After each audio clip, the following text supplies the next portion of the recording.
Alright, Chiefs Kingdom, Juju Smith-Schuster is officially back with the Kansas City Chiefs after a disappointing season with the New England Patriots. Juju is reuniting with the team where he previously played and made an impact, especially during Super Bowl 57.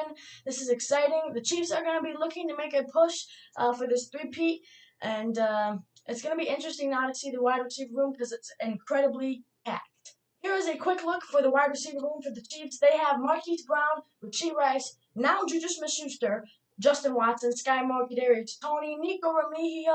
Now that I'm editing, I realized I forgot to mention Xavier Worthy as well. Of course, he's going to make the roster. He's our rookie first-round pick. And Mecole Hardman. Lots of names. It's going to be an uphill battle for Kadarius Toney, Sky Moore, and maybe now even possibly Justin Watson. With Juju coming back, the wide receiver room is absolutely stacked. When you have a lineup featuring established stars like Hollywood Brown, Rashee Rice, and then plus the added talent of Juju, it's going to be a fierce competition. So who's in danger of missing out on the roster spot? First up, Sky Moore. He's still having a hard time catching on and adjusting to the NFL playstyle, but with the addition of Juju, his spot on the roster is now looking even more shakier.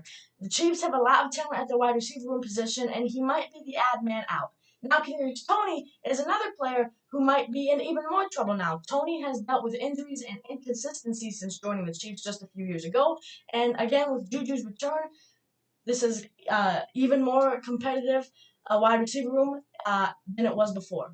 The Chiefs' front office and coaching staff have some very tough decisions ahead of them. They'll have to balance talent, performance, and potential when finalizing their roster. Juju Smith-Schuster brings a lot to the table, but it also means that some current players might be facing a tough road to make the final cut. And now that that's out the way, let's talk about some news from yesterday. The Miami Dolphins have made a move by releasing former Chiefs tight end Jody Fortson. For those who don't remember, Fortson was with the Kansas City Chiefs for 2 seasons where he managed to rack up 155 yards and 4 touchdowns. He still is pretty young, and this move raises some questions about his future and what it means for the Kansas City Chiefs. So what's next for Jody Fortson, you might ask? Considering the Chiefs' current tight end room and depth chart, Fortson might be a candidate for the practice squad if he returns to Kansas City. The Chiefs already have a loaded tight end room with Travis Kelce, Noah Gray, rookie Jared Wiley, and Irv Smith Jr. There is not a huge need for another tight end right now. Let's break down the tight end situation a bit more, though. Travis Kelce is, of course, the top dog and a future Hall of Famer. Noah Gray has shown promise and fits into the Chiefs' plans. Jared Wiley, the rookie, who has a lot of potential and is likely to stick around, and Irv Smith Jr., who is in the mix as a fourth-string tight end. Now, while Irv Smith Jr. has potential, it's worth noting that the tight end room is crowded, just like the wide receiver room, and it's possible the Chiefs might opt to carry just 3 tight ends instead of 4, so don't be surprised if the roster shakes out with 3 instead of 4 guys. Now let's shift gears a bit and talk about some players who might be on the bubble for making the roster. We're talking about Sky Moore and Kadarius Toney. I made the script yesterday, and now I wake up to see Juju Smith-Schuster has been signed. So I would say Sky Moore and Kadarius Toney are even in more trouble than yesterday.